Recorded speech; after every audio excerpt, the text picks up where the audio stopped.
और बात करेंगे इस वक्त की बड़ी खबर की। नई दिल्ली में आयोजित ब्रिक्स सम्मेलन में सदस्य देशों के विदेश मंत्री शामिल हुए, जहां रूस के विदेश मंत्री सरगेई लावरोव, ईरान के विदेश मंत्री अब्बास अरागची, ब्राजील के मोरोविएरा और दक्षिण अफ्रीका के रोनाल्ड लामोला समेत अन्य सदस्य देशों के शीर्ष राजनयिक भी शामिल हुए। चीन का प्रतिनिधित्व राजदूत शी फिहोंग ने किया, क्योंकि विदेश मंत्री वांग यी आ नहीं पाए। ईरानी और रशियन विदेश मंत्री भारत में हैं, तो ऐसे में क्या तेल पर बातचीत हुई? ईरान अमेरिका युद्ध को लेकर दोनों देशों के बीच अब भी कोई समझौता नहीं हो पाया है। ऐसे में रूस ईरान से तेल पर बातचीत करेगा तो भारत को फायदा होगा, कितना होगा? ये तमाम बड़े सवाल। फिलहाल तो देखिए तस्वीरें जो सामने आई है, ब्रिक्स विदेश मंत्रियों की ये इंपॉर्टेंट मीटिंग हुई है। अलग अलग राष्ट्रों के विदेश मंत्रियों ने इस दौरान आपस में मुलाकात की, बातचीत की। ब्रिक्स फॉरेन मिनिस्टर मीटिंग, वहां से ये तस्वीरें सामने आई।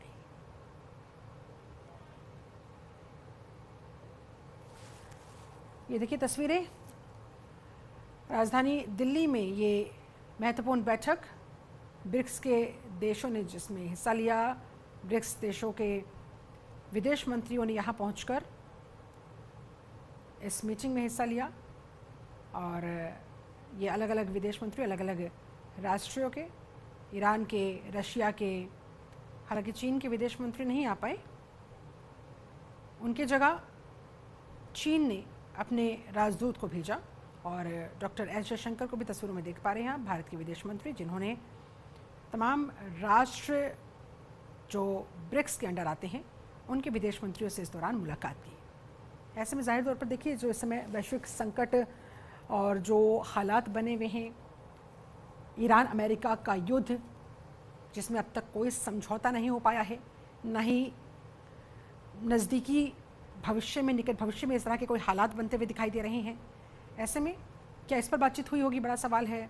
साथ ही साथ तेल की कीमतों में जो आग लगी हुई है और जो क्राइसिस का इस समय माहौल है, उसको लेकर भी जाहिर तौर पर इन राष्ट्रों के विदेश मंत्रियों के बीच आपस में बातचीत हुई होगी।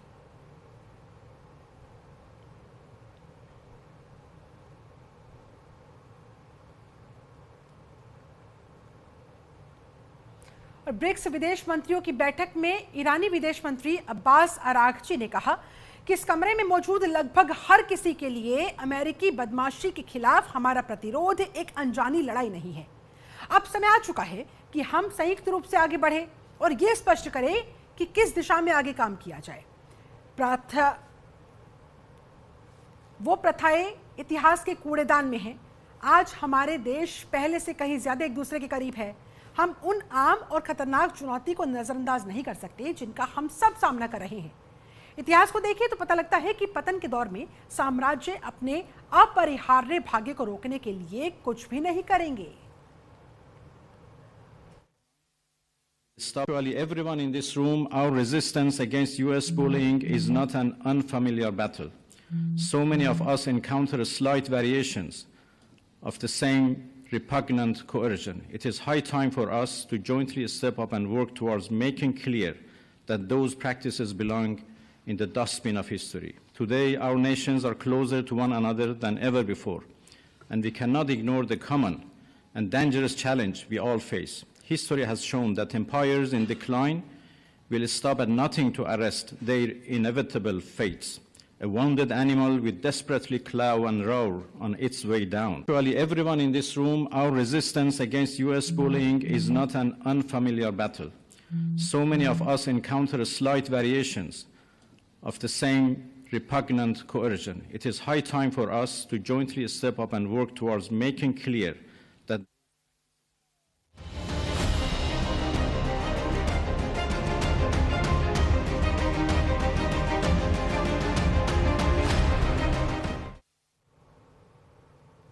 उधर अमेरिकी राष्ट्रपति डोनाल्ड ट्रंप ने बीजिंग में चीनी राष्ट्रपति शी जिनपिंग से मुलाकात की। बीजिंग के great hall of the people में जिनपिंग ने ट्रंप का स्वागत किया। इस दौरान ट्रंप को गार्ड ऑफ ऑनर भी दिया गया और दोनों नेताओं ने एक दूसरे से हाथ मिलाए। ट्रंप और जिनपिंग में हाथ मिलाना कोई साधारण बात नहीं है। दोनों में टशन बहुत है। बावजूद इसके इन दोनों की मुलाकात इन दोनों का आपस में हाथ मिलाना, और वो भी एक के बाद एक, बल्कि इसके मुलाकातों के कई सारे मायने निकाले जा रहे हैं।